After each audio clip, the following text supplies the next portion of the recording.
Hello, everybody. My name is Gary London. I am Senior Principal of London Moeder Advisors. And I have with me a special guest, Josh Ohl from CoStar. Introduce yourself, Josh. Hi, thanks a lot for having me, Gary. My name is Josh Ohl. I'm a Senior Director of Analytics at the CoStar Group. Been here for about 20 years and just studying the market, understanding the market, and trying to provide a picture of what's happening at any time and across all the property sectors. So I'm really happy to be here today, Gary. Thanks a lot. And I appreciate you joining me.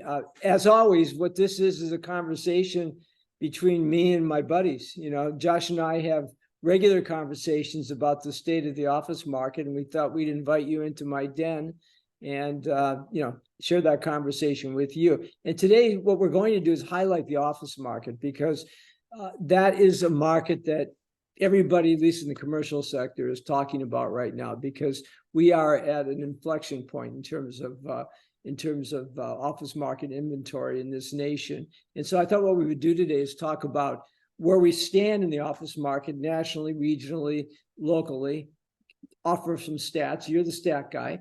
And then talk about what some of the implications of that are. So sound good, Josh? Sounds great. Let's do it. Okay. So basically, let me start the conversation by suggesting this.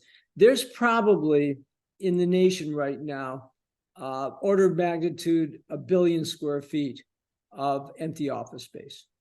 And that translates to, according to other people, not me, but people that add these things up, probably about $1.4 trillion in debt. And this is unsecured debt, which is to say, at some point, if this empty office space doesn't get filled, or even if it does, but not enough, the keys get thrown back to the lender, because these are practically all unsecured loans, meaning that, if you built the building or own the building, you didn't sign your own name, it's non-recourse. It's very different than the residential market. And basically what's going to happen is, there'll be a flight to a lower economic base value of these properties, and then they'll get traded. So we're going to talk about sort of the dynamics of how that plays out.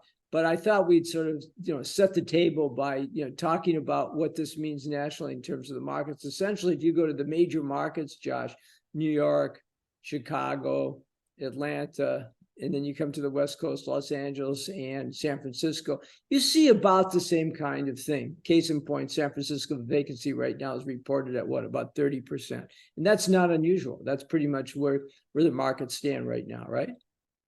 Yeah, and I think we've touched on it in the past, like that's the headline vacancy, but we know there's a lot of shadow space out there that's not being counted. So we might add another 500 basis points to that headline number. And to your point as well, I think we're tracking somewhere in the neighborhood of about 1.5 billion square feet of office space that's currently available right now. And to give you context, we sort of have our lowest amount of occupied office space since the beginning of 2017 right now. And that's come while office use and employment has grown about 12%.